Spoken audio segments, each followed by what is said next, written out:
Okay, everyone. So I just wanted to come on here and we have another episode. This episode, everyone who's watching from YouTube, from Facebook, from my Michael Travel Lover pages, the Travel Lover Network, and from my personal page, Michael Patterson page.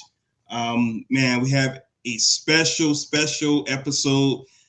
As you can see, we have four guys on here who are all in the travel industry, all are travel advisors in the industry. And so we're just going to have a open discussion in regards to different travel related topics in regards to the business, social media, and other aspects from a male perspective. And the title of this episode is basically having a male perspective in a female dominated industry, because I don't know if a lot of people know, but as a travel advisor, there is led by mostly by women. So us, as you see here, we're very few, especially in a lot of the spaces that we attend, in any of the events that we attend. So it's going to be really good for other male travel advisors to kind of see this and see what we are doing to be leaders within the industry. So let's get right into it. I have Sean, I have Michael, and I have Marcus. Thank you guys for coming on. I appreciate it. So let's get into it. Let's let everyone know a little bit more about you. Also, Sean, can you tell me a little bit more about your background and what led you to become a travel advisor? Okay, so as you said, my name is Sean. I became a travel advisor because, of course, I like to travel. And I'm originally from Jamaica, so I worked in the tourism industry. I worked at like Sandals, Moon Palace back in the day called Jamaica Grand, Beaches, Turks and Caicos. So I already had a lot of knowledge pretty much about the all-inclusive concept and stuff like that. I came here and actually we got my wife and I got interested in something called, don't laugh, World Ventures way back. And I quickly realized World Ventures was not for me and the whole concept. It probably was good or great, but to me, it didn't make sense. I wanted to be in the position where I could pretty much make my bookings, earn my money, and it wasn't really all about recruiting. I'm not very keen on that. My concept is simple. I want to travel more and I want to earn. She actually got into it and she, I guess, decided to step aside. And I said, you know what? Let me just hop on it because we already paid the money for the host and all of that. And pretty much that's how I got into it. And I think during the COVID period, that's when I really started to get deeper into the whole travel agency thing. I had the time on my hands because at that time I was working from home. So the first years pretty much was just me gaining the knowledge, doing every certification there is, taking all the quote unquote universities, Carnival, MSc, stuff like that. And because I knew the all inclusive area already, I kind of gravitate to that. So initially that was my niche, but I realized that cruising was another element. So moving forward, I kind of implemented the whole cruising with the all inclusives, and that became pretty much my niche. I mostly sell the Caribbean and Central America. I will do Europe, but I feel like I'm more connected with the Caribbean because I'm from Jamaica, and it makes more sense for me to, in a way, give back to that side. So that's pretty much it for me. Okay, excellent. All right, we're gonna go to Marcus. How about you? So I kind of just stumbled into the travel agency. Well, I have a regular 9 to 5 job, and I'm an underwriter with U.S. Department of Housing and Urban Development here in Atlanta, Georgia. And 5 years ago, I joined a platform, and just like Sean mentioned, is based on building, getting more people in, But I started to, get a better understanding of the travel industry And ever since, hey, it done kind of bit me, and I love it. One, I personally love to travel myself, but the reason why I do what I do is because my mom is my biggest why. My mom is retired. I want to show her the world. I don't know how much longer I have with her, but of course, it's because of my mom. She have her business of her own, and we kind of tie them in together. So we just work hand in hand. And one of my niches is cruises, just as well as Sean. But then also I do, land packages in the Caribbean as well. I mean, of course, I do have a couple of clients, that may go to Europe or may go to Asia, but for the most part, when I'm looking at it, it's basically cruises in the Caribbean, like Jamaica, Yeah. Cancun, DR, St. Lucia and Antigua. Those are the popular spots that I'm in. Now, when I first got started, I thought the LGBTQ community is what I wanted to do, but Yeah. most of my clients are not part of the community. And I mean, it's been kind of hard for me to get into that space per se, Right. but most of my clients are not part of that community, and I just love everything that I do. People was like, "You're good at it. You're good at it." I was like, "What?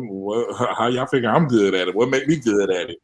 And they was Right. like, "Very personable. You ask all the right questions." They was like, "You're good," and of course, I'm with another host agency right now.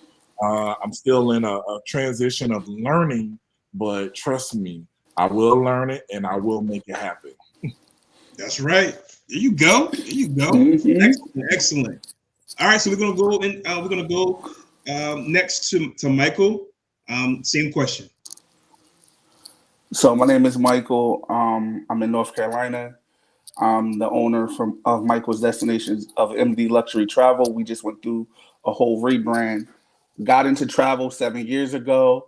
I was in the healthcare administration, so I worked for a hospital in Central New Jersey, Robert Wood Johnson. Love customer service, love helping people, love to travel. I started with timeshares. I met my business partner that I still work with today, and he became a host. From then, it's just been working and training and just educating myself to get his agency to where it is today. So I am a hosted agent. I love what I do.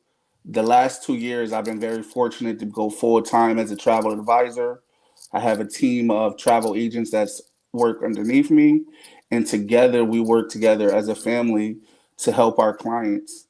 So, travel is just one of those things that, you if you when you do it for the right reasons, it can be really amazing. And fortunately, I put my clients, first and foremost. I love the customer service, and I love to see people happy. These are the guys they'll tell you, everyone, our clients work Monday through Friday hard. To see them on vacation and just enjoying themselves, like what Marcus said, to see like my mom traveling um, was just like amazing to me. So that's just a little bit about me. Okay. Cool. Cool. I'm not going to speak too much about me. It's more so I definitely want to highlight you guys a lot more. But I've I've been in the travel industry since 2006. Started off working for Southwest Airlines. I worked for them for about 4.5 years. I traveled all around the country. People were asking me, "Hey, how can I travel like you?" So based off of that, just helping people and my love to be able to help people in the love of traveling, it just made sense. I then went into, I joined a college program for travel and tourism. I went through that course, and I found out about a host agency. I never heard of host agency before at that time, and I did a little bit more research, and I stumbled across a host agency that I've been with for the past about 12 years. So that's a little bit about my background. I love my niche is cruising, all inclusive resorts, group travel. I love doing groups. That's definitely where the money is. So I'm just like Sean too. I'm all about making money, and of course, making sure that my clients have an excellent experience with their booking process and their vacation. So yeah, and yeah, I'm doing this, doing podcasts, doing a little bit of several different things within the industry right now, and it's trying to continue to progress in the right direction. All right, cool. So what has been have you all faced any challenges? Like I said, once again, we are in a um, female driven industry. Have you all faced any challenges as being a male travel advisor? Well, I go That's a ahead. good question. Yeah, that is an excellent question. For Marcus, go ahead, Marcus. Yes, for me, I haven't faced anything, because one thing I'm noticing, travel agents, they're willing to help you. I have made some excellent friends. I can call them if I have a situation or a problem, and we walk it through. So I haven't really had any, downfalls. Even though yes, this is a women driven thing or whatever, but it's been love. I Okay. got some wonderful friends. I mean, I meet people while I'm on a cruise. I meet people when I'm in Cancun, Jamaica, and we're friends to this day. We're checking on each other. We're all right. How's business going? What are you doing? What's going on? And just listening to so many of the different stories, it kind of pushed me. So I kind of I listen to where they have been, and I'm like, all right, I'm not gonna do it this way, or I'm gonna Right. do it this way. So it kind of let me know what I should do, but it's been 100% positive for me. Excellent. Okay, that's good. What about the rest of you? Any Well, challenges? well, for me, I don't, I kind of look at it differently. I kind of sum challenges into the same sentence with opportunities. So for me personally, a lot of times, I know it's a female dominated industry, and you could see that just based on the whole social media Oh interaction. yeah. Oh yeah. So just to be blatantly honest, like me pretty much tutoring my accolades, my certificates or my trips or whatever. Say I do a random post of me standing on the beach. In terms of if the if the if it's the opposite and you have a female standing on the beach with their sign clad in like maybe a two-piece, good luck, right? So even if my thing is, even if they're not making the sale, the engagement numbers are normally more, right? So on a statistical level, Facts. you have to compete with that as a guy. So don't get me wrong, I'll pull out the speedos. No, I won't. Stand on the beach, ain't happening. Um, so you get what I'm trying to say. Oh And yeah. that's no knock to anybody who's doing their thing. I'm perfectly okay with you being you, right? So whatever works for you in your setting, if you think that will get your clients and that will help your client retention, I'm totally okay with that. But as a male, I've seen it. I've gone to seminars at sea, and then not only that, to be honest, as a black male, right? So I've gone to seminars at sea, and I've walked into rooms, conference rooms, and I've been given the look. And I understand time and place, been there, done that. So my comment most of the times is, yes, I'm in the right room. And everybody pauses. And then I'm saying, I'm just joking, guys. I'm actually in this class. So I do understand for a lot of the male travel agents, it it's something that you have to get used to, but I don't consider it to be something that's on the negative end.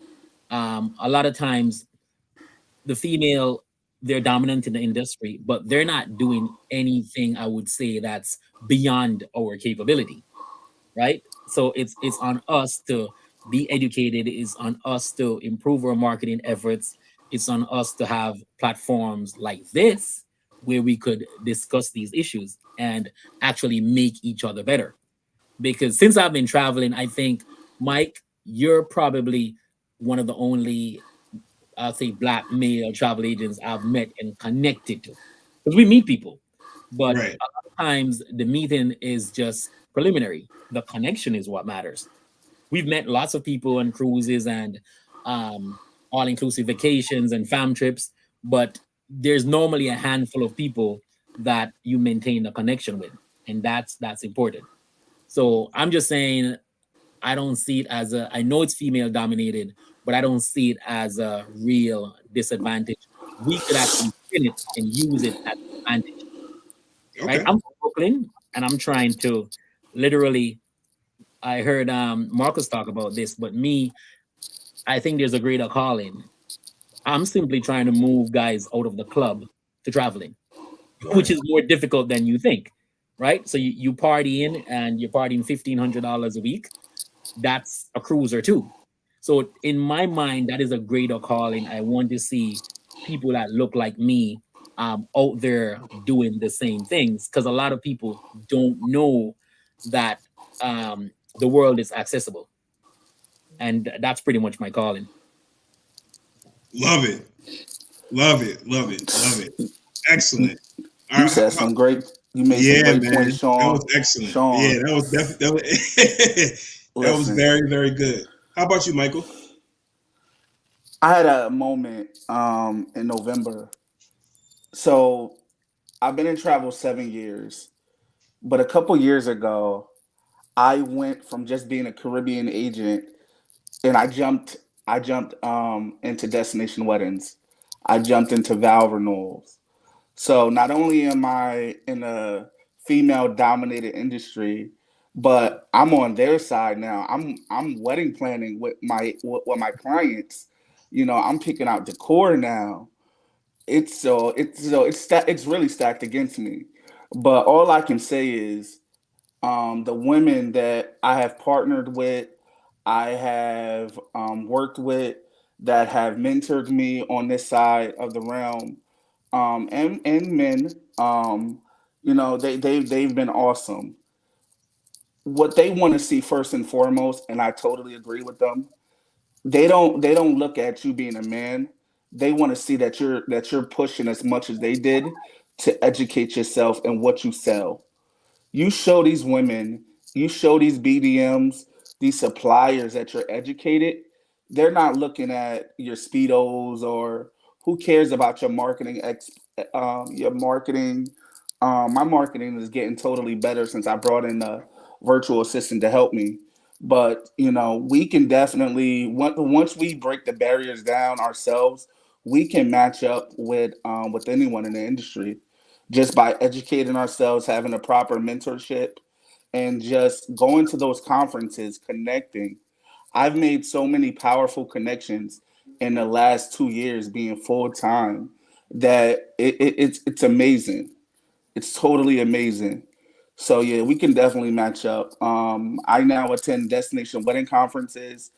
I attend, regular conferences as well, and it's all about just education. So we can do it. Marketing, it doesn't our marketing doesn't even have to be on any level. It could just be basic. As long as we have the website to show our business, as long as we have the business Facebook page, we can post one post a week. But how you treat your clients, how you treat your referral partners, how you hold yourself in their eye is what's going to get clients coming back to you. They may have the two piece, as you call it, but we have, and we're naturally known in Jamaica. You're gonna agree with this. We were born with customer service in our heart. You True. know, when it comes to adversity, I tell people, I'll fall on the sword and take a blame over something rather than blame a client or something like that. So we as men, we don't feel that we need to argue when something is not our fault. We'll take that blame, and clients respect it, and we get more clients because of how we handle the situation. So yeah, we handle situations better. But yeah, I love it.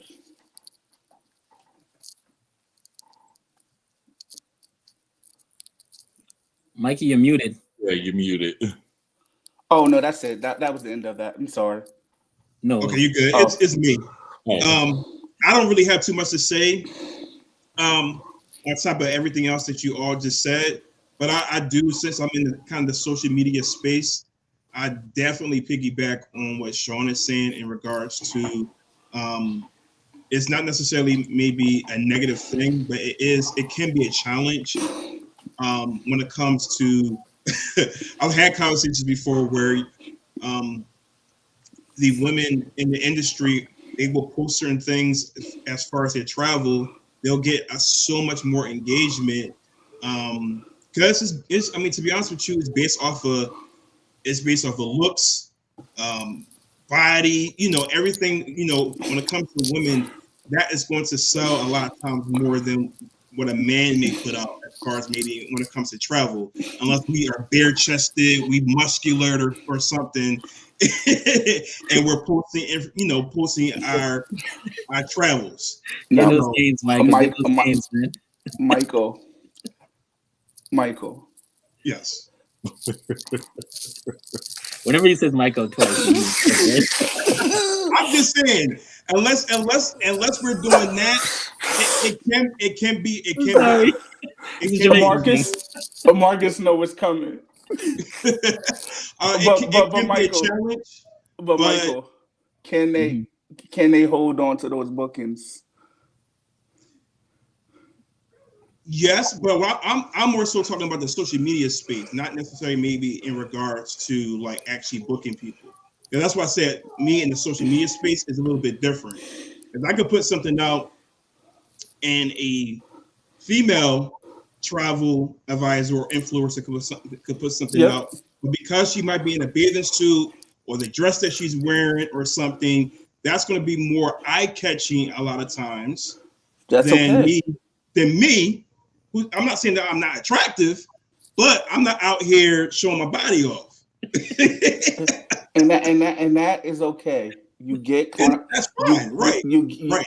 everyone gets clients how they market, but with men, as long as we have okay marketing, we don't even need to show ourselves on the beach. We don't. We can just show ourselves in a restaurant eating a steak. People engage with women naturally. They don't need to engage with men to hit us up in our oh, Oh, the Okay. losing. he went out. He'll be back. He'll be back. He'll be back. Okay. But yeah, so that's all I'm just saying. So that can be to some individuals a challenge as far as like, hey, am I doing something wrong? And that's something that can have a second guessing what we're trying to promote. But just like Michael was saying, it shouldn't matter as long as our content is good. We're sharing something that's useful and helpful. Then that is truly what should But matter for I, people. I think I think the social media aspect, it has to be a continuous learning process. I don't think we're born with this innate skill because at some point we never had social media. We lost Marcus too. That's crazy. Um, yeah, we never had social media. So I'm like, for me, it it's a gradual learning process. I learned Right. by hmm actually making posts. Me. Sometimes when I post a reel, like in the morning, it's deleted 5 times before I actually post the right one because Okay. it's for me it's trial and error. Boy, I left out this main one. Even simple things just as hashtag. When I just started, it used to be, oh God, I gotta write this over and over. So no, I've learned to create like a notepad and I have hashtags for each specific event. So no, I'm just copying and pasting. So it's just a gradual learning process. And don't get me wrong, some people are just good at it, and some people will have to just learn it. So I think hmm from when I started, I've made massive improvements where that is concerned. Even Michael, you could relate. Remember when we went in Virgin and I took my phone out and you're like, okay, what are you doing? Where's your equipment? And I was like, what equipment? And you had the whole camera and the selfie stick and all these things. And I'm like, whoa, I gotta step my game up. I gotta get a better camera. I gotta get better equipment. So you also learn from people within the industry, whether they've been there for years or whether they have just started. Like it could be the simplest thing. I normally jot it down, like, hey, this is what, and I do look at other people's posts. Once you're a travel agent Mm-hmm. and you post something, I'm dissecting it. Well, I would have put that. I should have put that. That's me. Quickly, I'm learning, quickly. right? Because and I'm not Yes. calling you out, and even simple things as which I think a lot of people on my page they're trained because I always say, hey, I'm posting a ton of stuff. If you see a typo or you see a grammatical error, please call me instantly. And a lot of times, like my friends will be like, hey, Sean, you wrote that instead of that. I'm like, oh my God. So I go back and fix it. So it's those simple things that we're aiming not to be perfect, but just basic elements of perfection, right? Because we're marketing our products and it's to a wide, extremely wide audience, and that is it. So I do understand that, and it's as I said, we just have to continuously learn, help each other, and put ourselves in the position to be successful. That's all that is. That's true. We do have a question. Mhm. Another travel advisor did ask a question in the comment section, and I'm gonna see if any of you can answer this. She asks, Paulette Johnson asks, how do you get male clients to understand it's okay to have a male roommate? Oh, yeah. So that conversation has to come from a male. That's one of those conversations that can't come from a female. I have male clients that travel that will sleep in a double bedded room with their guy friend or their best friend, their brother. But for guys, especially over 30, is different. We're not in our 20s no more, where's the norm. So if guys are doing it in their 30s and 40s, it's probably because it's like a bachelor is a bachelor trip. It's like a special occasion that they're traveling without their wives. It's a guy's trip. So case in point, this July, I was very fortunate that one of my referral partners, the brother-in-law, is doing a bachelor trip. I have 10 guys going to Mexico. They all got double bedrooms. So it just has to come from a guy and to see where the guy's level is. Maybe the guy can do it. Maybe there's guys in that group that can do it. Maybe there's guys that won't. Giving them the options and just talking to them from their point of view work. No, that's a Yes. good point. That's a good Yeah. point. Go ahead.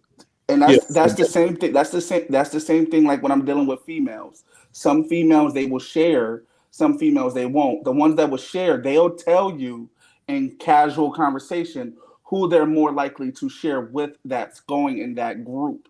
So you talk to them. I have to talk to a female in the kind of like a female voice. Like we have different voices that we have to use. I have to talk to them in that voice and show them the benefits, why she wants to, room with somebody else that's going, the cost savings incurred, and what they can do with that extra money, such as now private transportation and Escalade when they get to the airport, upgrading their flight to first class because now they're saving, letting them know you're not going to be in your room but 4 hours a day because on an all-inclusive resort you're doing all these events, you're doing A, B, and C. So literally you're just sleeping in the room with the person. So once you give them the facts and you break it down in a nice way, a nice conversation, people they will share. They will. Okay. I was, Marcus, were you I about to was say something? Go Yeah, ahead. that was basically what I was going to say. I pretty much I'm selling the experience to them. So basically, like Michael said, that's not the focus. The focus is, hey, you're going to be in a beautiful place. You're going to be out and about. I'm gonna put together, some different excursions for you guys. So I mean, I don't run into any issues. I mean, I have done where some guys they room with each other, and sometimes I mean like Michael Bay, you got to give them that option. And once you give them that option, you're good to go. I think so the question that she asked, I do get it, but I'm trying to see where she's coming from, because I think the key element here is I'm trying to get where she's saying is whether these people know each other, right? So if they know each other, then that's relatively easy, right? So and I mean no, not necessarily like we're boys, we hang out, we talk every day, but there's something, some affiliation, there's some connection there, right? As opposed to, I'm wondering if she's referring to a situation where, okay, you're doing a group and you're just trying to make it work and you're just trying to put random people together. For me, that's the That key. won't work. No, no, that's what I'm saying. That's why I'm not really sure where she's getting at. She wasn't, that wasn't clear to me. Because if it's Yeah. random, no, you're talking about, okay, you're asking me and Marcus to just go in a random room and we just met. And I don't know if we're Right. going to survive, right? But that's kind of different. Right. Don't get me wrong. I'm Sean. So I figure in all situations I should be good, regardless. Right. I always look at it. If we're rooming and there's an issue, it's gotta be you, because I'm cool. Right. so. My So- so my question to kind of challenge what you all said. Do you feel like women will be more willing to room with another woman versus a man 100%. and a man? 100%. Yes. Yes. If that's the case, then if that's the case, why is it that we as men have an issue with rooming with another man? That's the thing. Privacy and cleanliness. But that's the same thing with a woman, right? No. Privacy. We take our privacy and cleanliness to a whole nother level. Okay. That's it. Women, they like their privacy, but they're used to having like girl sleepovers. They're used to, sharing each other clothes or hanging out and just being around each other, during those girl nights. Half the stuff that girls do together, guys wouldn't do. We're not that free when we're Well, around another guy. it, So it's easier for women to share than it is for guys. That's why for guys we gotta know each other. So Okay. like me, I have probably 5 guys, maybe 4 guys, my close cousins, and the ones that I grew up with as brothers that I would share a double bedded room with. Anybody else? Sorry, I'll pay for my own accommodation no matter the cost. If the cost is $5,000, if you ain't one of these 4, even if I know you 10 years, if you ain't one of these 4, I'll pay for my own single room. Okay. I'm a little different. I'm a little different. I just came off, I told you, the SOBK group cruise, and I actually shared with a friend. And I do understand, because I travel solo a lot of times too. I have a balcony, and I'm one of those guys who packs everything out like I'm not leaving.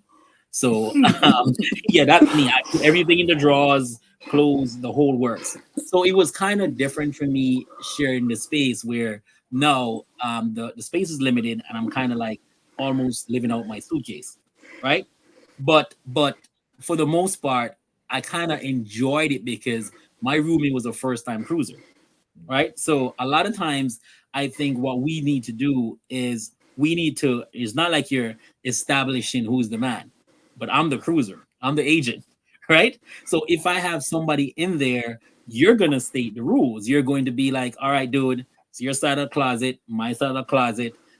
We put stuff there, we put stuff there, and you kind of establish a kind of camaraderie, not that you're ordering people around. So that's how I kind of look at it. So for me personally, unless you're somebody who just, I don't know, just doesn't comprehend normal English, right? We should be good, right? And as you said, especially in a cruise, my typical cabin time is when I want to sleep. That cabin is the last resort for me, right? Going in the nights.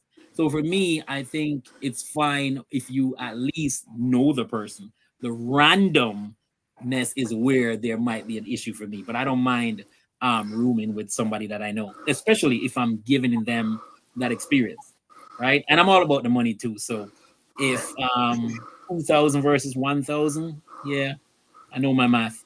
I'm good with that. So So So, Paulette, before we move on. So it sounds like she's asking like a roommate situation, like where you're finding roommates. Personally, I don't like try to match up people. That's not what I do. So if someone needs a roommate, I pretty much tell them to go find it because true. that's something I don't want to deal with. right. But she said, okay, her response is she's tried it all. It's still a no go. They know each other. I never put random people together. They refuse to room with another man unless it's their son. So, and my answer to that is it's just the type of men that you're just dealing with. Right. Yeah. I mean, you can't please everybody. Right, right, exactly. So we're going to move on. Very good question. Thank you, Paulette, for asking that question. But Monica Wright Carter is saying, "Hey, big brother." And she's like, "Hey, Marcus." I don't know if you can see that on your end, but she's been Yeah, I can see it. Okay, cool. So I want to make sure that she gets her shout out. Yeah, actually, we met, and that's one of my travel sisters. To this day, we travel together. Awesome. Okay, cool. All right. So next question is, what strategies do you all use to stay competitive? Are there any particular? You could just give me one strategy, maybe per person that you may use that's keeping you competitive in the industry. Well, for me, I go. My number one strategy is referrals.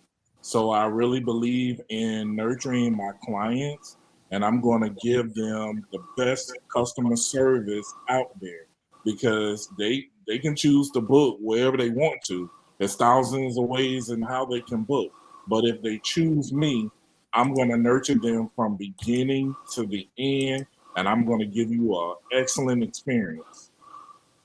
Okay. Thank you. See, referrals. See, Okay. Mark has been on my Facebook page because see that's word for word. That's word for word out my book. Seriously, Okay. Referrals. just treating your clients right, nurturing answering the phone call, and just communication. That's why I'm chosen. And that's why I can put marketing to the side because when I ask my clients to post for me or to do things they do it like I'm successful today because of my clients and my strong referral partners, and I love it. Excellent. Thank you. What about you, Sean? For me, well, I'm gonna just capitalize on what they said. Everybody's accurate in terms of the clients necessarily build a business because we're in customer service. With no clients, technically we don't really exist because everybody could just do the regular OTAs or now with the whole influx of the AIs, you want to call it out, but that's there too. So Right. you giving them that whole personal appeal. That's why for me, I don't have a website, right? And I don't want a website because I think if you're sending your clients to a website, might as well you just send them to Travelocity or Orbitz or whatever. My thing has always been, I'm going to answer your questions directly. You have full access to me, right? And I compare myself to a doctor. Like I'm always on call. Even when we're on vacations, you guys know we Yep. must have that internet package because we have to still work because you might have Yep. clients traveling, about to be traveling, or clients that actually ones you could actually catch while you're there in the moment. Oh my God, you're on Virgin. I want to be on Virgin. And we can all relate to that. So I think that's the most important thing. Second for me though, I want to make sure that you know that I'm an agent. Because if you don't know that I'm an agent, then you can't book with me. So I strongly believe in maximizing all marketing efforts. I post daily. Like every single day, I try to do at least one post. And it doesn't have to be about the same element all the time. It could be something comedic, it could be something just funny, as long as it's about travel, right? And what I do too is we all have our names. Michael has the Beyond Travel, if I call it that, right? So for me, I want my name to be out there every time. So on every post, the hashtags are the same. It's the same thing. I just want you to, when you go to my page and you click, I'm everywhere. Somebody said, an agent told me a couple of days ago, what happens if you Google your hashtag? What comes up, right? Like for instance, your hashtag is mine is I book stuff, real simple, right? When you type that into Google and hit it, you should be able to see a trail of information, cruises, vacations, this, that, that. It should be floating down. If you're not seeing that, that kind of means that you need to up the marketing effort. So I believe in we have the ability, we just need to make sure everybody is aware. A lot of times we've gone places and people are like, oh my, the excuse they use, I didn't know that you're a travel agent. And I said, but dude, how many friends we met and tomorrow we look and they're in DR or they're in Mexico, in Jamaica. And you're like, dude, you didn't know I book travel? And they, oh no, the common excuse, wifey handles the travel. But I do it. So you should tell wifey to book with me, right? So, I don't want anybody using that excuse on me that they didn't know that I sell travel. And that's why I think that's one of the biggest things for me is just creating awareness that I actually do it. Right. Okay. Now I will say this, Sean, and I mean, thank you for that. I got my personal page, and then I have my True Escape Travels page. Mm-hmm. So I should, tie in everything to my personal page, but of course, I just don't like a lot of people in my business. I try to be incognito a little bit. So Yeah. you most definitely, you're absolutely right. So I really gotta get on it. You should, man. Mm-hmm. So Marcus, I have a business page. I have a personal page, and then I did a second personal page 2 months ago just for my business. Because some clients, they don't want to be technically on your personal page, so I created a personal page just for the business. Even though the personal page that I have now, I post mostly business content. I don't really go negative on it, and I don't really post personal on it. But it has most of my clients and most of my friends. One thing that I've noticed is that once people check out the website and they refer to you, they'll friend request you to check out your Facebook and what you post. So they see a lot of business stuff on my personal page. That generally that works for them. Also when my clients, when they travel, they're tagging me in their social media. So, I love that aspect. But I did create another personal page for the business for those that, they just want to see business stuff. They don't want to see, anything else. They just really want to see business stuff. So I did do that. So that definitely social media marketing is definitely key. And like you said, Sean, yes, posting every day is important, because they want to see you that your business is open. True. That's true. That's true. Very good points, everyone. I'll just say for me, I like to keep updated on what's going on in the social media world. So I'm in a lot of creator pages. So my biggest thing, if you all have been following me, is I love video content. So me creating reels, showcasing my travels. That's one of the things that I'm trying to stay competitive in regards to that, because a lot of travel advisors aren't doing that. They're sharing other people's content. I want to create my own content. So that's something to where it's helping me to where I'm even at the point where I'm able to have some income from my social media pages as well. So I'm getting money obviously from booking people, but I'm also getting money from these platforms too. But another thing too, when it comes to the travel business, something that I've been working on, I've been revamping, is I have a loyalty rewards program. So it's really good to kind of course, show the value. And my actual business name is Above and Beyond Vacations. So I want to make sure that I go above and beyond for my clients And so one of the things I've done is just like cruises, airlines, hotels, they have a loyalty rewards program. So I've created my own loyalty rewards program for clients who have booked through me to where that can assist and help retain my clients. Okay, so yes, my service, my assistance, my knowledge is hopefully will keep them, but also adding on a loyalty reward to where I am showing my appreciation for them booking also helps too. That's cool. So that's a little something that I've been doing. All right, so let's continue on. I can't answer too many questions because we've been talking for about 45 minutes, but have there been any mentors in the industry that's assisted you, and how have they assisted you all as far as being a travel advisor? Any mentors? No mentors. I'll go first. Because If we don't have mentors, we need to get one. No. You trying to get our secrets now, huh? Yeah. But you know, like I can't post some of these names. Like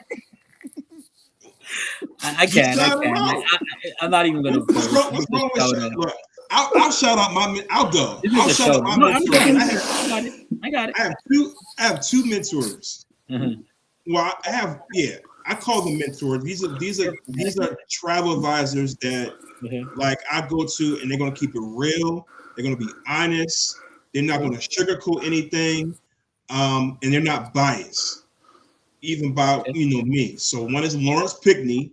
A lot of people know his name is Lawrence Pickney. He's been in the industry for a long time. He's based in New York City. And then another is Rhoda. Her name is Rhoda. Both of them, like I said, are exactly what I need. I don't want anyone to sugarcoat, but they're willing to assist. And that's the biggest thing. They're willing to help out. They're willing to drop gems and be able to answer any questions that I may have. Okay.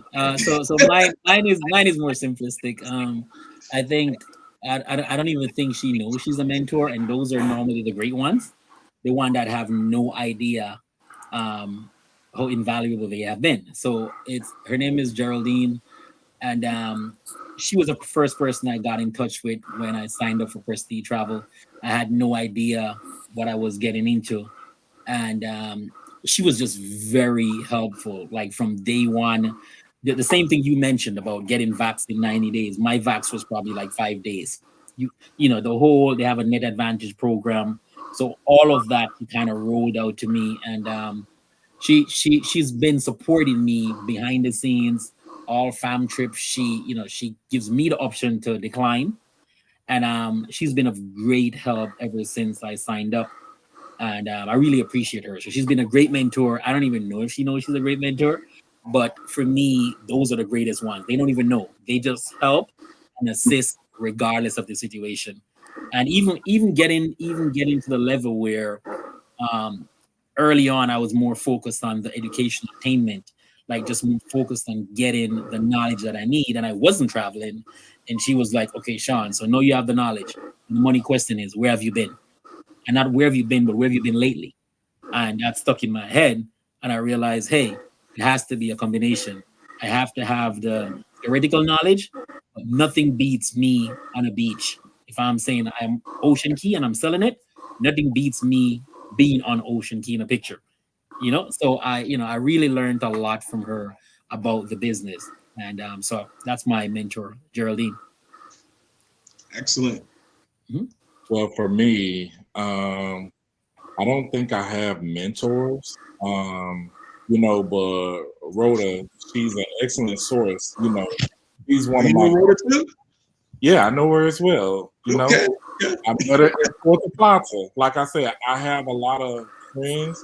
If I have any questions, I most definitely can go to them. But I don't really truly have any mentors, and because we do need mentors. We need mentors and we need coaches. I mean, they're totally different. A coach, but I got to get on it. So you're absolutely right. I do need a mentor. Yeah. So, so for me, my number one guy, my business partner, Sean Waller, he's the host for Waller Travel Group out of Maryland. Um, I've been with him since I started travel, and his instruction, coaching, everything has just been invaluable. Um, yeah, like that's my number one. Other than that, I mean, I've had other tremendous support from different managers and business development managers in the industry that have just been invaluable. And like you said, Marcus, travel agents that stepped up to make sure that, when I have a question, they give it to me raw. They don't give me half an answer. They give me the full answer the first time, and then I go and I educate myself to make sure I understand that answer and how to proceed from there. Okay. So yeah, I definitely believe everyone should have at least one or two mentors and a strong network of individuals in the industry that can help you get to that next level. Like Sean said, having first access for fam trips and things of that nature, seeing these sites, that's where mentors and our partners in the industries they come in at. I got managers that will send me the email for wedding trainings first, before they even posted their pages. It's things like that that help me to continue to grow and evolve. All right. Very good. Very good. All right. So, what advice would you guys give to other male travel advisors? What advice would you give? Would you give them? I and, got a So, question. I got this is a two-part question. So, what advice would you give other male travel advisors? And the second part to the question is, why do you think there aren't as many male travel advisors within the industry? I'll go first. I don't think there's many male travel advisors in the industry just because they don't they don't know what they don't know. I would suggest go to hostagencyreviews.com, choose a host, and then once you become a travel agent, before you say anything to your friends or family, just educate yourself and start to look for a mentor or a team that can help you. Just start the ball rolling before you even promote yourself.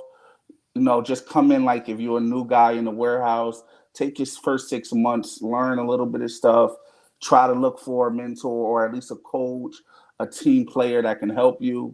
Get your education, and then you'll definitely be good.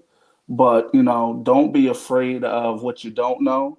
You'll be surprised that in 6 months you can be the best agent just because of your education in that 6 months and your customer service, and who you have talked to, who your mentor is or who your coach is during that 6 months. So don't be afraid to do it, to come on in, and then just ask questions. Before you do it, if you want to ask anyone questions, you can reach out to any one of us and just ask questions, and we'll help you. Okay, thank you. Anyone else? Go ahead, So Mark. yeah, all right. Thank you, Sean. Pretty much everything that Mike said, I most definitely agree as well. But any advice that I would give to a male that's coming into the industry, if you're going to be a travel agent, the first thing you have to do, you have to travel. It's a lot of agents that's out there and they don't go anywhere. So Right. if you don't go anywhere, it doesn't make, it can be done, yes. But people will see, they're gonna be like, all right, you're a travel agent and you're always at home. You got to pretty much show that you're out there, that you're learning, you're taking some certifications, and you just really have to trust the process. I mean, my business really have skyrocketed in the last 2 years, and I didn't expect this. They just, one person, or a client, they go on a trip and they be like, hey, you got to talk to my travel agent. He'll get you there. And then, that's Yep, how I get my business. You that's the know, words. yeah, I have the marketing. I have a virtual assistant, that helps me with a lot, and I run a lot by him. But for the most part, you just got to treat people right, and you got to go. You got to get out there and travel. You will determine what travel is for you, because maybe some people, they go maybe once or twice a year. Some of us, we go 5, 10 times a year. I know some agents, they stay gone. They're Yeah, never home. yeah, yeah. So you got to Yeah. figure out what works best for you, but you got to maximize the time when you're at places. You got to get videos, you got to get content. You got to make sure people see that you're there. So most definitely, you got to travel. Oh, cool. Okay. Thank you. Good points. Good points, guys. Mhm. Anything, Sean? Yeah, for me, just a summary of what they said. Number one, get educated, because I think there's a positive correlation between you being educated and you being as confident, right? It's very easy to speak confidently about what you know. So that's the first thing. Hmm. Second thing, I think um, there are many facets of travel out there. You have to personally find your own niche. It doesn't have to be all inclusive cruises. It could be something. It could be you're a promoter and you're having an event in Jamaica and you're bringing down a group. So you gradually, after being in the industry, should, after a couple months or maybe a year or so, figure out what exactly is your niche. Where can you be most successful? So it's okay to be adventurous and try to dabble in everything, but at some point you have to select specifically what works for you and focus on that. Second thing is, third thing, don't be scared to sell yourself. You're just in a business like anyone else, doctors, lawyers. So as they say, you act the part and you deliver, and never apologize for marketing yourself. This is what I do. If I want to go to a network event and I want to pass out 50 business cards, that's it, because other people do it too. So it should be the same energy. And if you have, like a lot of us, for me, the travel is more on the part-time basis. I also have a full-time job. My thing is, you might put 100% in your full-time job, but it should be 150 in your travel job, right? Because you are the CEO, right? If you don't work, you pretty much don't get paid. You might go to work and put in minimal effort at your regular job, you will still get your regular salary. Here, you're making your own money, so the same level of effort or more has to be put into your business. You're the CEO, regardless of the fact that you have a host. You determine whether you're going to be successful or not. So that's what I want to basically say to any new um, male or so that wants to get into the industry. And as I said, don't be intimidated by the females. At the end of the day, it's all about the greens, man. Yeah, it doesn't matter. As long as you're making money, you're traveling, you're having fun. And the most important thing is you're enjoying What the you do. job. Because you know what they say, the job that you enjoy the most is what you would do for free. I would do travel for free. I would book your trip for free. So that is it. Okay. Mhm. Look, whoever's watching, man, they are over here dropping gems. Let me Are tell we you jumping, something. James? They are dropping some gems. Yeah, yeah. That's what I'm talking about. All right. So the second point to my question was in regards to why do you think we don't see as many males within the industry? Um, do you think it's more natural maybe for a woman to be a planner versus a man, or why do you think there's like a big gap, you know, between the two? Knowledge. There's no this right here that we're doing is epic. Right? There's no other platform like this that sheds light into this whole discussion. So a lot of my friends or guys, they will say to me, "Hey, I never even knew that there were male travel agents. I don't see any." If you go to what they call it, like TLN, the Travel Leaders Network platform, which I signed up for, and you're going through the list, and based on the location again, you put Brooklyn, right, and you put male travel agent.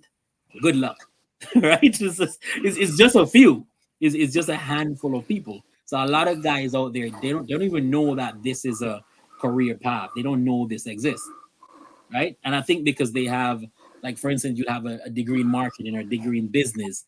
For travel, it's not as advertised. You might have certain certifications, or might have a degree in travel and tourism, but there's not that body that will give you something on paper stating that you're an official travel advisor. You would have to know from the industry and go seek those qualifications.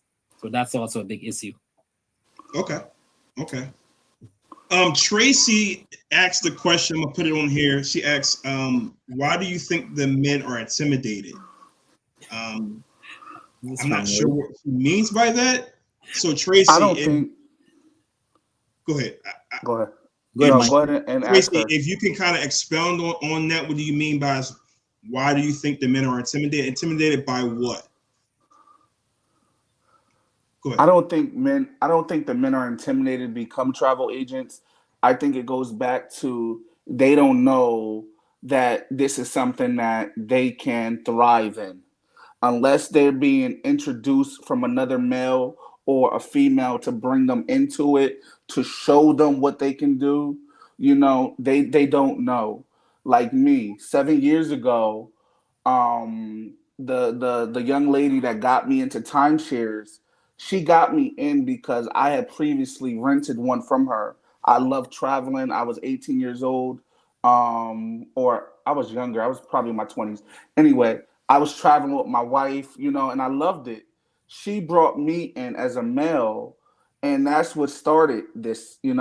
Before she brought me in, I was already doing it for myself and my friends, but I didn't know that this was something that I could do, as a career or even to really make money on, because I didn't have that knowledge. But when she brought me in and she showed me what can be done, that's what made it easier for me. Then Sean took me under his wing and he showed me that, listen, if you work as hard as you do in your regular job, you can make this a full time. And I'm blessed to say today that I'm full time as an agent or a travel consultant, and I don't have to work a 9 to 5.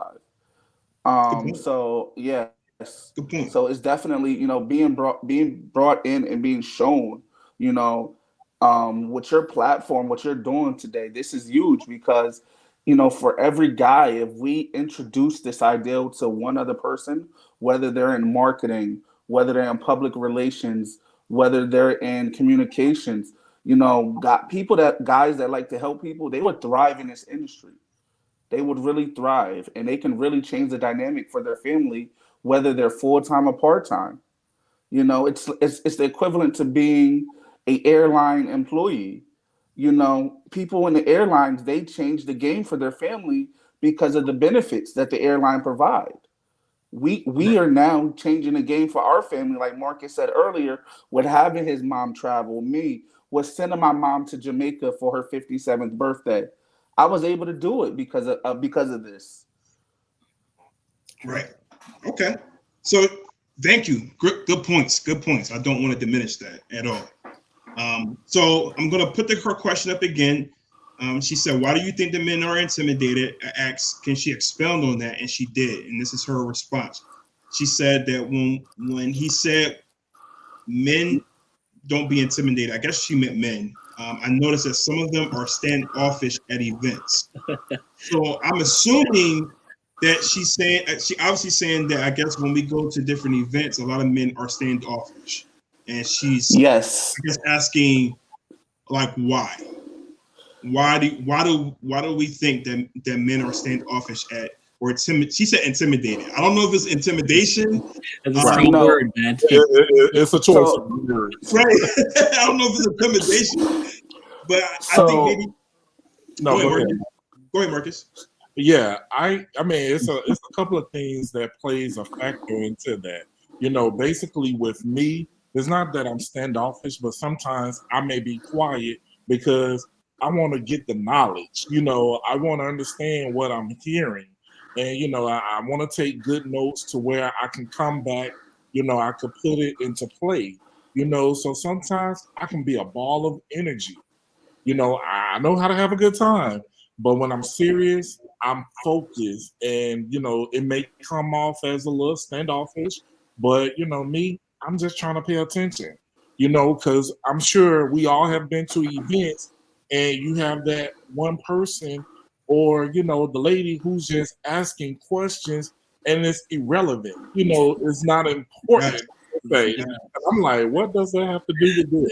Yeah. You know, Yeah. or Yeah. a lot of agents, that go to an event just for the free food and the free liquor.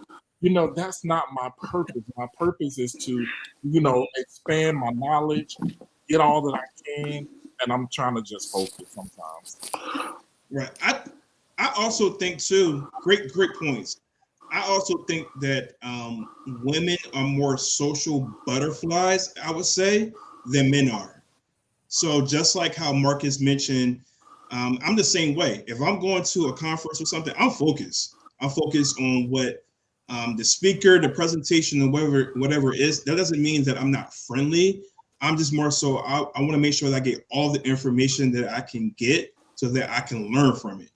And I feel like women are a little bit women are different. They want to talk and talk and talk and talk and talk, which is nothing wrong with having conversations, but um, I think that might be the reason why some men are standoffish versus um, versus women. No, Women will talk. I Women will talk to anyone. To be honest with you, they'll talk to a man. They'll talk to a I mean, woman. I would talk to anybody as well. Like I said, I can be a ball of energy, but if I'm there to learn, I'm focused and I want to Yeah, get information. But usually when I go to events, I'm the one that's talking amongst the table. Sometimes when you go to an event, the first question people like to ask you, "What host are you with?" hmm My host is irrelevant. I mean, I'm here to market Twisted Camels. Why you worried about my host? It's like everyone want to know that you're part of a network marketing company. That shouldn't be the focus. And then when you get those people, oh, we got offer fam trips. We gotta stop going to these events, and that's the first question we ask. Do y'all do fams? Because at one point when I first came into this business, it seemed like they was just giving fams away and we could just pretty much go for free. But now they put in stipulations to it. they are. You gotta have bookings, you gotta have this amount of bookings and everything. So the game is most definitely changing. Yeah, And travel is constantly always changing, and you got to be prepared for it. Like I'm always reading publications, reading magazines. I want to know what's going on in the business. I right. always want to know how to elevate my business a little bit more. Right now I don't have the luxury to do it full time. Now eventually I will go full time, but for right now I'm just part time, and it's only 24 hours in a day. And sometimes I have to give myself that grace and that understanding, and really don't compare myself to others. But I'm trying to learn. That's it.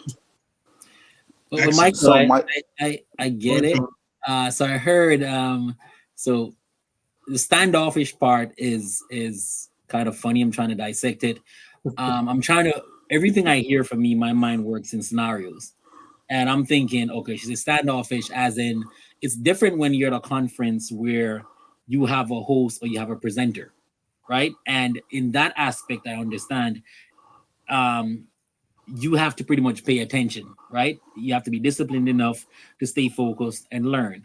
So I'm wondering if she's referring to a different like a different networking situation where you're kind of free flowing, you're having a couple of drinks, you're moving around the room, maybe brochures, stuff like that. So I don't think in that environment most men are standoffish, right? Like for Michael, we've been out there. Like it all depends on we're people, right? So it depends on our personality. So the person she met, it's hard for you to form a generalization and say, okay, the men are standoffish. right? Because they haven't spoken maybe to you or to the people in your crew. Take the guy to a different room or something that is way more interesting for him, and you He might was see a different persona, right? But as for me, you have introverts and extroverts.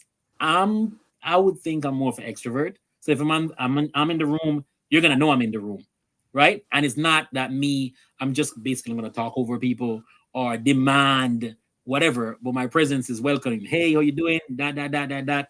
That's me, real quick and easy. And I can attribute that to my previous job in the tourism industry. I was an entertainment coordinator. Hint: we're trained to smile and all these things, right? So I do understand where she's coming from, but I doubt it's a situation where she could just generalize and say guys are standoffish, because a lot of times what happens in these rooms, I've been there, when you're one of the only guys, people feel like it's their job or whatever to get you included in the whole conversation. I've felt that lots of times. I'm there and random people just keep coming over because they looked around the room and they're like, "Hey, nobody else here looks like him. This is interesting, right?" No, don't get me wrong. Sometimes it's just my look. What, I have a mohawk, I have earrings in, and you see the shade of my skin, extremely tanned. Yeah. So they want to know. And where am I from again? Brooklyn. Okay, deep Brooklyn too. Most of them have never met a black mohawk earring pierced travel agent from Brooklyn. So that alone is interesting and that is engaging. So I definitely think it all depends. Everybody has their own little niche, and it all depends on what they want to do. So it doesn't mean they're standoffish. You probably didn't hit the right buttons because everybody reacts to something. That's what I right. say. Mhm. Right. So Right. so I've been to conferences and different trainings, and I've been the quiet one, but I'm only quiet, or as she said, standoffish. One, until either I meet someone there that I know, or until someone comes and introduces and starts conversation. Once they start conversation with me, then it's like, okay, now I open up, and then other people come, and now I'm fine the rest of the conference. So like if I'm standoffish, it's just until I see someone I know or someone comes and initiate conversation with me. That's one of the great things that I love about the women in this industry. They will include you in different things if they see that you're just by yourself. Like I was at Hard Rock Destination Wedding Training, and one night, one day after a conference, some of the ladies, we got there a night early. We were in a group chat that the BDM started, and one of the ladies was like, we're going to dinner for the ones that came in early. Who all wants to come? I went to dinner with these ladies.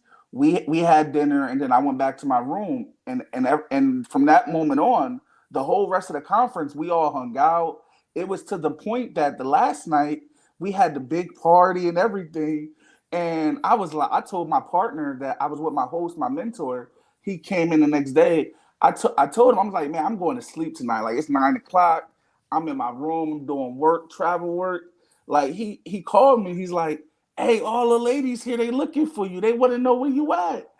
I got out of bed. I was like, all right, I'm coming. I'm coming. So it's like we're only standoffish until we feel 100% comfortable in that environment that we're in. Unless it's a cocktail hour where we could just come in and be ourselves, get our drinks, and just roam around and do our thing. Unless it's that, until we're comfortable and we know someone in that area, yeah, we may seem like we're standoffish. Right. Good points. True. Good. Okay. Very, very good points. Let's continue to move on. We got a couple more questions. Let's get into some things that you guys are actively kind of working on. So, are there any marketing campaigns or promotions or things that you guys are working on currently that you're trying to assist in growing your business or group travel or something like that that you're trying to do? What are you guys working on? Well, for me, well, you already know I did my first, I say, group cruise, hosted group cruise, where I actually went with them. I call it the SOBK cruise, straight out of Brooklyn. I know it's really good. So that was interesting for me. I was trying to get people that were cruising for the first time, or people just who wanted to eliminate flights. As Michael alluded to earlier, keep a little more money in your pocket. So that was kind of cool for me. We did that on the 19th through the 26th on the Meraviglia, and that was awesome. I think I will run that again. I also, for the second time, I'm doing Dream Weekend, which Michael knows that's my baby. So what, 8 parties, 5 days, beautiful island of Jamaica on the beautiful beaches of Negril. So I'm planning that August 2nd to the 6th. And I'm hoping that will also be a success. And we talked about it too. One of the other things that I like, which Michael mentioned, is that we as male agents, a lot of time we kind of ignore the collaborative effort, right? The travel agency, as a, when you say you as an agent, we kind of make it seem like it's all individual, like I have to do this. But I'm liking what you're saying with regards to us teaming up at times, right? Yeah. Although we're separate agencies, a lot of times I think that exists where we could be, okay, you know what, we're going on the same fam trip, or just relaying the information to people, because I really appreciate that from people. A lot of times our agencies, they disseminate the information, but it might not be in real time. Like I would just learn, oh my God, Margaritaville has an agent-free cruise, or MSC has an agent-free cruise. So that's also cool. I really love that we create an environment where we're trying to get everybody the exposure, right? So everybody gets to travel, everybody gets to make money. But those are two of the main things I'm working on. I'm also trying to, I think the CLIA certification, I'm thinking about doing that. I heard it's very useful. So I'm also looking at that down the line. But those are some of the things I have planned so far. All right, cool, good stuff. Who's next? Yeah. For me, some of the things that I'm working on, it seems like I'm always working on something. But the things that I'm working on the most right now, I just did a marketing campaign where I sent postcards out, letting folks know who I am, and to come out and meet me for peace and beer, actually this Saturday. So I sent it to, the nearby, like within the facility of my neighborhood. And if you just want to come out, just come have peace and beer. You can bring the kids. It's a playground right in front of the spot. So if you got kids, most definitely bring them, and then just come and meet me. I'm not trying to say, hey, I want your business, I want your money, but I am trying something a little bit different here. I'm working on doing some Facebook and Instagram ads. I mean, I have done ads before, and it can be very costly. Yeah. But I'm trying to keep it to where I have a budget and I don't go over my budget. Because the last time I didn't have a plan, and sometimes when I did a Facebook ad, 1 minute it'd be $70, the next minute it'd be $700.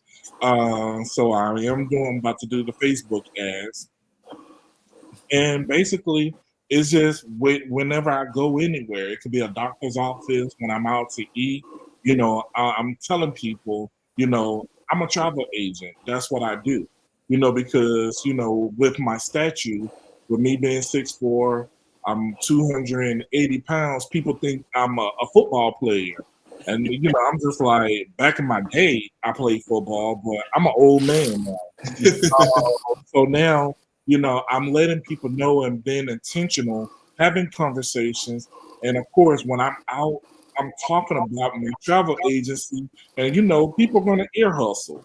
And they're gonna be Yeah. like, oh, you're a travel agent? Oh, that sounds like it's fun. People they want the glamour or the glitz of everything, but they're not willing to do the work. You got to do the work. I mean, it's fun, but it's still a business. You're not going to come in and get it right away. That's what I try to tell new agents. You have to work at this. Take your time. I had a one lady, she just came in, she just started doing a whole bunch of certifications. And I was like, whoa, whoa, whoa, whoa, whoa. I mean, that's good and dandy, but I was like, why don't you do the certification when you have need for it, so you can really focus? Because your focus is just getting certifications, getting certification. I mean, the certification is really just for us to learn. But she was just gung ho about it, and I was like, slow down a little bit. And when you have and when a client say, "Ooh, I want to go on a Carnival cruise," then you go do the certification. Or, "Ooh, I want to go to Margaritaville." Then you go learn about Margaritaville. You know, um, and I think a lot of us we kind of get burnt out in this industry because we don't have a focus or a plan. We just want to go, go, go, go, go. Have a plan, create that plan, and stick to your plan. You Right. know, it's going to be days, it's going to be good days, it's going to be bad days. Early during the year, my travel agency, it was booming. So I mean, I have a lot of clients that's traveling right about now, but I haven't got any new clients. So I was like, all right, I got to do something. So that Right. was the purpose of me doing the postcard campaign and doing the Facebook ads, and I may add something else to I'm thinking about doing I want to write a newsletter, like a quarterly newsletter. Okay. And but I'm just like, do I want to actually do this? Because with my job I'm always writing, but it's like I don't like it, but I really have to get used to doing it. Even though as much as I don't like it. True. Okay. Mm-hmm. Okay. Very good. Very good. And Michael? So currently, I'm working on enhancing my social media presence and my marketing. My team, they've already scheduled everything for June, and our calendars are already prepared for July. I am enhancing my client loyalty program. So one thing that I just started to do in the last 6 months was I started doing dinners. So each quarter, I'm trying to do one hosted dinner in each city that my majority of my clients are in. So in December, I did it in Winston-Salem, North Carolina, where I live. Took out, 15 to 20 of my top clients in the area just to say thank you. And then when I was in New Jersey in February, I did it again. And, the clients, they love that. But for, those clients that are definitely repeat guests, something that I'm going to be surprising a couple clients with this month in June when they travel, I'm now doing his and her luggage sets. So for my loyal clients who are repeating clients, they're referral partners, they're getting his and her luggage sets. They get to choose a set and I'm paying for it. I just did this for one of my clients. Her and her boyfriend, they went away to Mexico last month and they loved the surprise. They loved it. So I was like, you know what? For people that meet the threshold, I'm definitely going to do it because I'm always looking to give back to my clients. As much as people want to make money in this industry, it's for me it's not about the money. The money is nice, but it's about the client making sure that they're happy and making sure that we set ourselves apart from, Right. from anybody else. Why should they use me out of the 100 other agents on my block? So for June, I have two clients that have been great. One of them literally has done 3 trips. This is their third trip since last July. So it ain't even been a calendar year. They done been to Jamaica. They done went to DR in December, and now they got 8 rooms in a group going back to Jamaica, and it ain't even been a year. So they're getting the his and her luggage sets, and a host other things that I'm doing for them. And then I have another client that's gonna get it as well in June. So yeah, I'm just working just to constantly grow and enhance everything that I'm doing. Cool. Excellent. Very good. Very good. I'll touch a little some few things that I'm working on the maybe the travel industry side. I'm continuing to try to build these collaborations like how we're doing right now. I'm big on that, and I'm going to continue to do that because it's needed, especially for us TAs, for us men, for us African American travel advisors as well.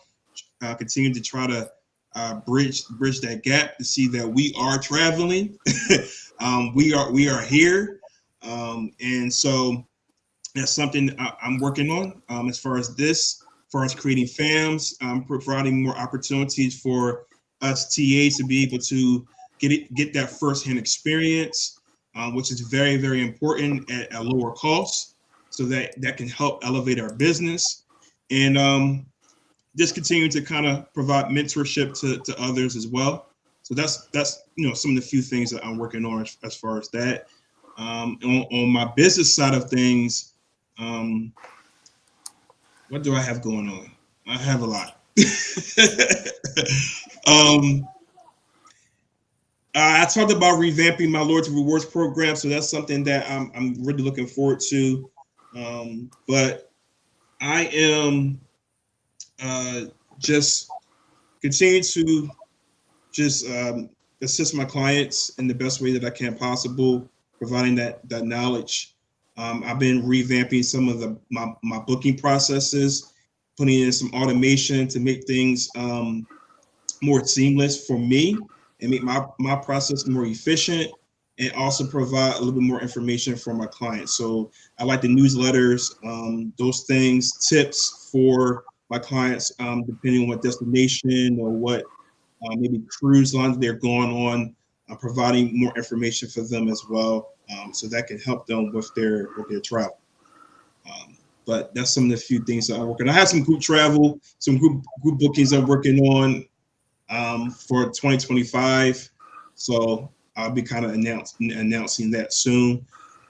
I made an announcement in regards to a group cruise I have that's going to Celebration Key, which is a new private area for Carnival for the end of 2025. I have a Princess group cruise for 2025. I'm going to be kind of promoting it again. And then I'm looking to do an MSC America group cruise. So as you can see, I'm on this whole group thing. So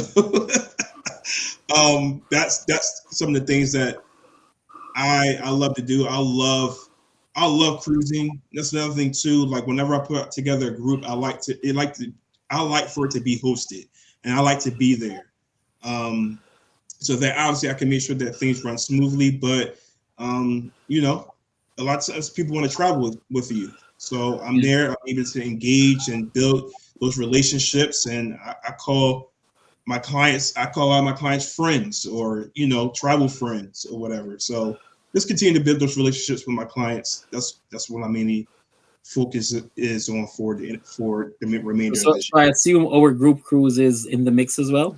All four. And I know you're working on that too, right? Right. I was about to say that. Four for us. Just saying. Yes, I'm down for it. We could do something. That would be awesome, though. That would be awesome if we somewhere. Yeah, that'd be good. Somewhere down the line. Would be cool. Yes, indeed. All right, 3 more questions.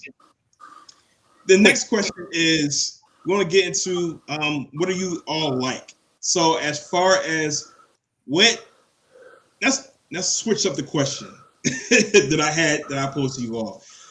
What has been, I guess, maybe your favorite vacation that you've gone on in the past maybe year or so? Who wants to go first? I'll go first. Okay. In the last year, I have to put it out there, I really haven't traveled like I should, because I am part of a managerial development program with my job, and I don't graduate until August, but I have been doing it for the last year. Now, beforehand, I stayed gone. Like every month or two, I will go somewhere. So I'm really looking forward to what's in the near future for me. I have grown as an individual. It have made me focus, with my work career, but it also had made me focus with my business as well. Because it was mentioned you got to put 150%. and I'm going to put 150%. Even though I have taken this year off to focus on this program, I'm going to do it, and I'm just going to focus. But one of the greatest trips that I have ever been on, it's probably been 20 years now, but it was Brazil. Brazil. My trip to Brazil was the best vacation I have ever been on. I mean, because it was just so rich in culture. I'm not one to go on a vacation to turn up per se. I want to know about the culture, know about the food, try to know what it is that they do. And I pretty much stayed in the city, so I was in the midst of everything. But it was a whole experience. It opened my eyes to a lot of different things, but Brazil was one of my greatest vacations. But then I cannot wait until next year because just last week I went to a dinner seminar for Switzerland, and I won a free trip where they're gonna give me a first class trip, a first class plane ticket. I get first class transportation, Wow. 8 days, and now I can't wait to go to Switzerland. So I've been learning about Switzerland, ever since last week. Okay. Nice, Well, nice. congratulations. Thank Yeah. you. Yeah, Awesome. definitely. Okay. Who's next? Go ahead, Michael. Me? So, Oh, I mean him. Oh, Yeah, I forgot. you're kind of the host. nah, you cool. Yeah, you're the host. True. Last month we were in April. My wife and I we went to Dreams Riviera Cancun. I had Mhm. a I had a referral um that I got a year ago for a destination wedding, and the referral person, the client, became family. Her and her husband. I got to meet their family in April. But it was a great time. Um, so yeah, I got to be there with my wife. I got to see two people come together and walk down the aisle. Um, I got to work with my number two agent and show her a little bit about and show her how destination weddings are managed when the agent is on site. So all around, it was a great experience. Definitely room for improvement on my part, but it was definitely a great experience.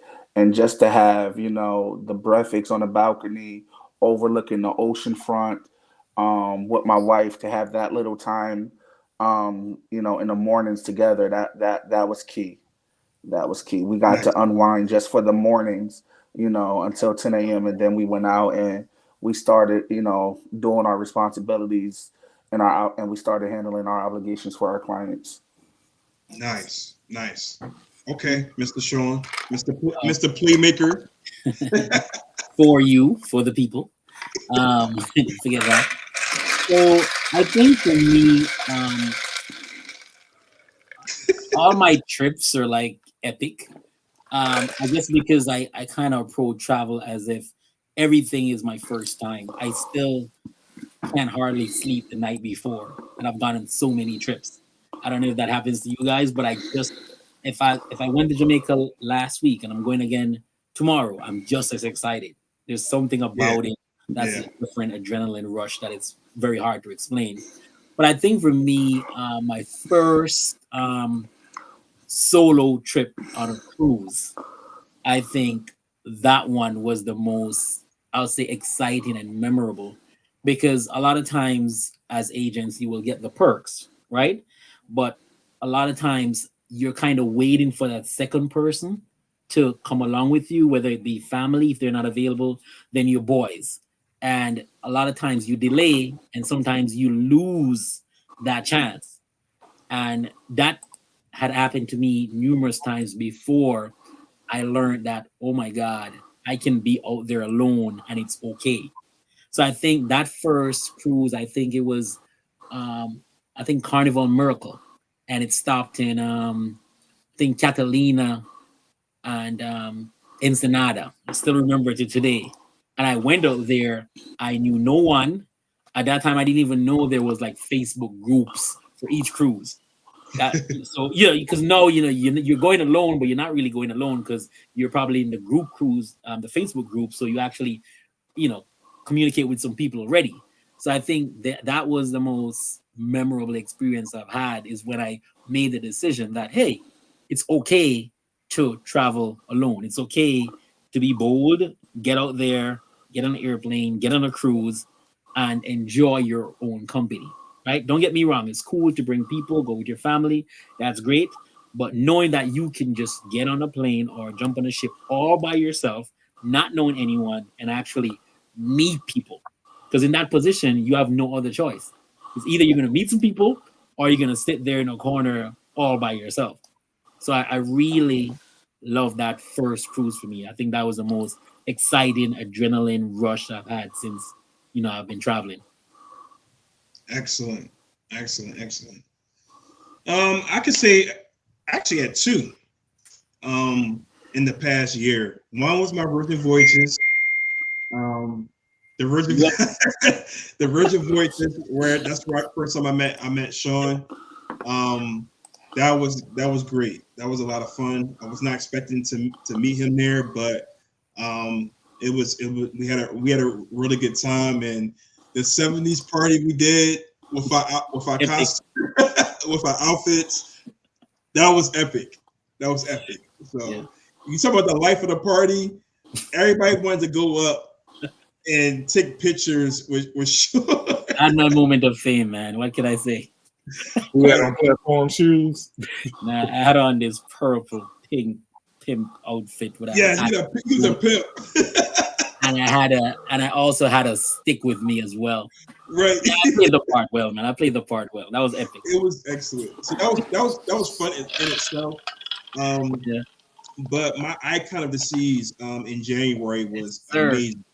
Oh my goodness, that icon of the seas ship just blew me away.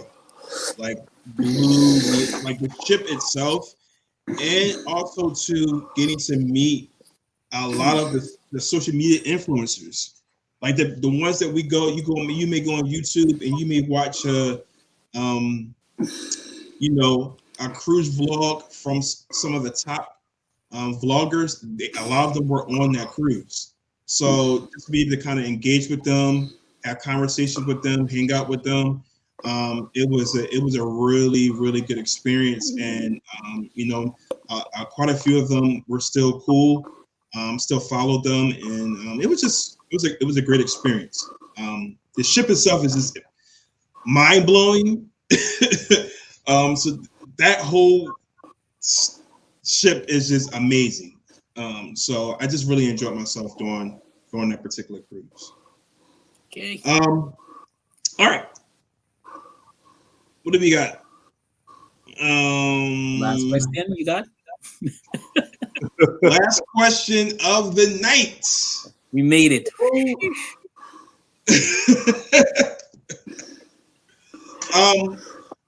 Where do you guys see yourselves in the next year or two as far as your business?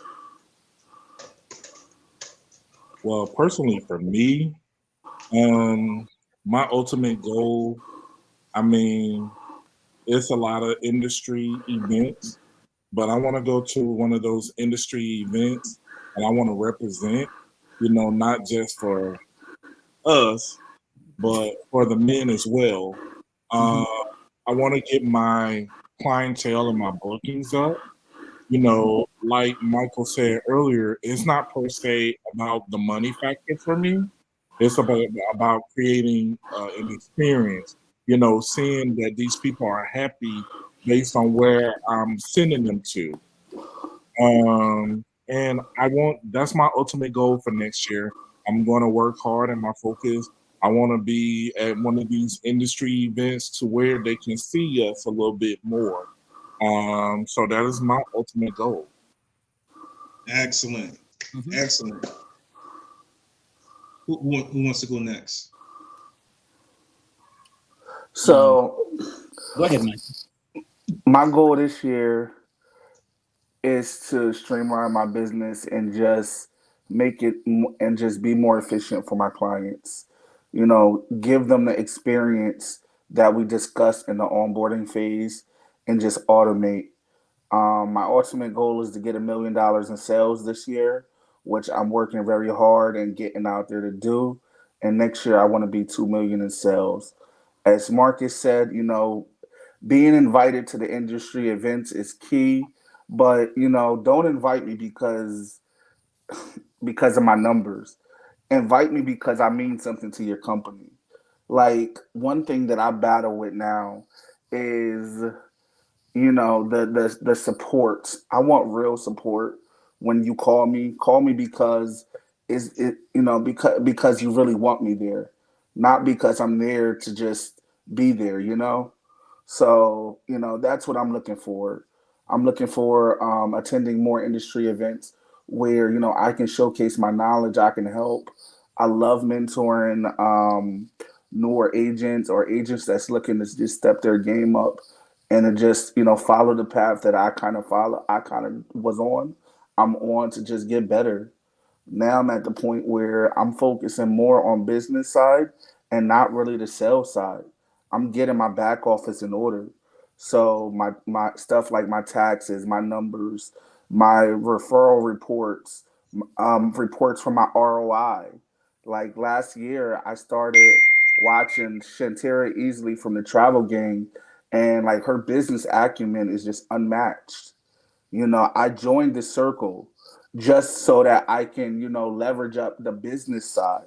When it comes to the sales side, I don't have a problem hitting the numbers.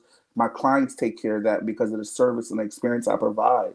But following her and getting the ROI reports and listening to my mentor Sean on, know where your money is going that you're spending, that is where I'm trying to have, be completed by December. I want to be able to show someone those reports if someone was to ask me. So that's what I've been working behind the scenes on while I'm steadily booking my clients and taking care of everybody. Excellent. Cool. Excellent. Satiric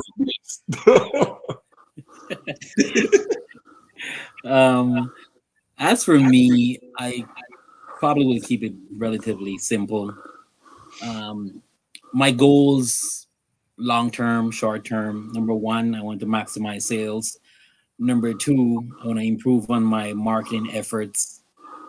Three, as you said, I heard all you talk about the loyalty program for your clients. I think I need to put a little bit more effort into that because right now I don't really have any loyalty program set up like that. So that probably will be a learning process for me. I want to definitely travel more because I think for me, based on the fact that my niche is the Caribbean and Central America, I actually have a spreadsheet with all those countries, and my aim is to actually check everything off because I want to be able to comment and provide information on everywhere that I sell, right? The other Europe, Africa, Asia, that I'll figure out eventually, but that's one of my biggest goals. And the second thing, the next thing I want to really do too is do more platforms like this because Michael knows like he's been trying to get a hold of me for I won't use months, so that would make me look bad, but for an extended period of time, I must say.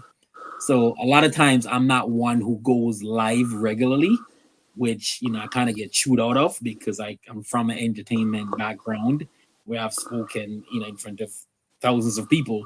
So the live should be easier for me, but I need to get more into that. And also posting or going live in the moment, because I remember on Virgin, we were partying up and Michael's like, hey, we need to catch this footage. And I'm like, dude, I'm in my zone, right? And Michael's like, yeah, but you have to catch the footage. We're still working. So that's some of the things I think I need to improve on, like capture the moment and just create that balance between enjoying it and also working where I'm creating all these marketing efforts. So those are some of the things that I plan to do and also things that I plan to improve on going forward. Excellent. Wow, this is man. You guys are this is motivation right here. Mhm. This is big motivation, which is excellent. Like I said, I'm just going to piggyback on what I mentioned before. Is I'm going to continue to try to grow this platform, this podcast platform that I have, to where I'm shedding light on different individuals within the industry. Like I had you guys on, was about a week ago. I had on um, Veranda with the Association of Black Travel Professionals. So having individuals that are truly making a difference within the industry, shedding more light, bridging that gap, as I continue to mention, I want to continue to do that. Um, work on my coaching platform. I'm in the process right now of revamping that, and I'm trying to make that a little bit better, and just continue to move forward within. Hopefully, the things I'm doing, it will get noticed within the industry, and hopefully, it will open up some doors for myself. So Right. that's what my main focus on. As far as my business, I want to continue to grow. I'm looking to. I do have three partners. I call them. I don't like to call them employees, but I do have three um, ICs or other advisors underneath of my agency. So I want to grow that by probably about six or seven more by the end of the year, to where I have about 10 people under my agency. So um, yeah, that's just a few things that's in the works for me. And yeah, let's continue to Yeah. grow. So Mike, let me just go ahead and just let you know I have been following you for a long time. You're doing an excellent and amazing job. Continue, don't stop. Continue doing what you do. If you need anything, I'm most definitely here. Now that my program is about to be over with, and this was an excellent idea. So thank you for you and your guidance and your leadership on this, because we got to put ourselves out there a little bit more. You Yeah, know, not just men in general, but as African Americans, because sometimes we can't work together and we have to show that we can work together. right. I saw that when you first started, the situation that you had with another agent, and you have really stepped beyond that. I'm proud of you because I have saw every little step, and don't think no one is watching because I'm watching. Okay. You I, Mark, inspire me. You- man, don't be sleeping. Yes, I appreciate that, you really Marcus. inspire Thank me. you. Oh Thank you. God, Thank you. it's great. It's great. But It's I great. just want to thank all three of you for coming on. This was amazing. Pleasure, Um, man. man, I would love to have another conversation. Maybe this is about almost 2 hours long. Yeah. I would definitely love to have another conversation, maybe on some other topics. But I just want to just thank you all. I wish all of you nothing but the very best in what you all are trying to do, and we're going to put everything into existence. So everything that we talked about doing, we're actually going to do. We're going to put it into action. We're going to game plan, and we're going to make some major moves within this industry. So I'm gonna be checking up on you guys over the next Accountability. over the next year or so. Yeah. But yeah, this has been great. So hopefully everyone who's been watching, I mean, we still have about 5 people that's been watching for this whole time. So thank you for everyone who's engaged in the comments. Mhm. And I think that's it. So Yeah. until Thank next you, man. I time, appreciate it. yes, please make sure that you follow me. Oh man, hold on. I'll go last. Where can people follow you guys? Go ahead, That's Marcus. where can everyone follow you? Just disappear. So I think my computer done froze a little bit. Okay. Can you guys hear me? No, but if you just want to let people know, this is Marcus talking. Yes, I'm sorry.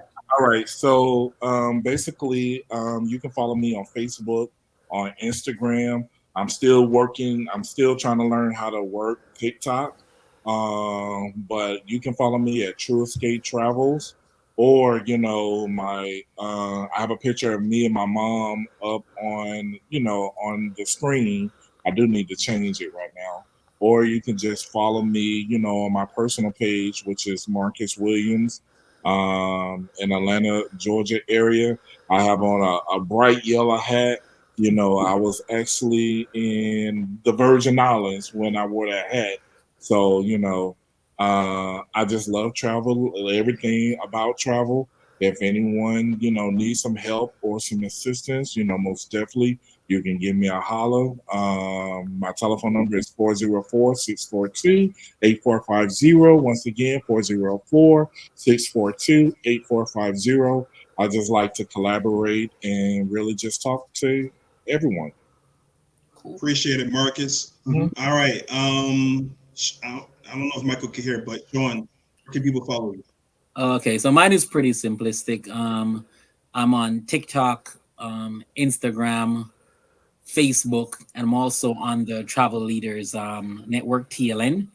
Um, my business name is Playmakers for You, PLAYMAKERS for and you. So I can be found on all those platforms. Again, my niche is pretty much Caribbean all inclusives and Caribbean cruises. I also do group trips, most of them hosted. So if you have any need of a travel advisor slash host agent, then you know where to find me. My number is 646-508-8891.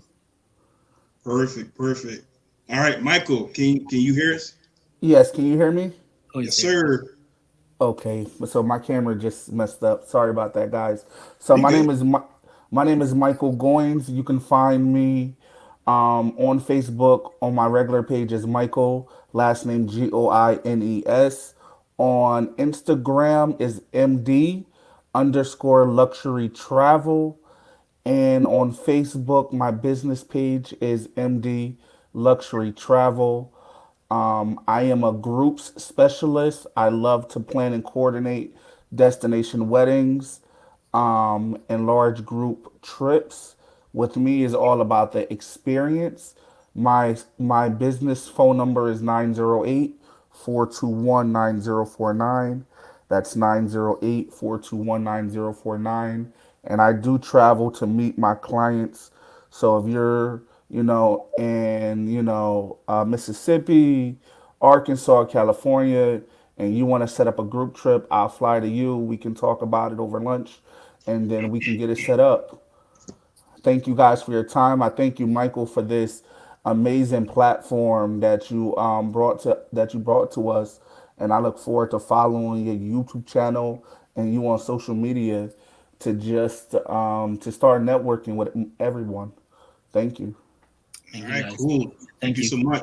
So make sure you guys follow Mike the Travel Lover on Facebook, Instagram, TikTok, and YouTube. Follow the podcast will also be available on the Travel Lover Network. Thank you. This is once again Michael Patterson, aka Mike the Travel Lover. Until next time, much love, and we out. All right. Thank you, guys. Have a good one. All Bye-bye. right, take care. Thank you. Bye bye. Bye.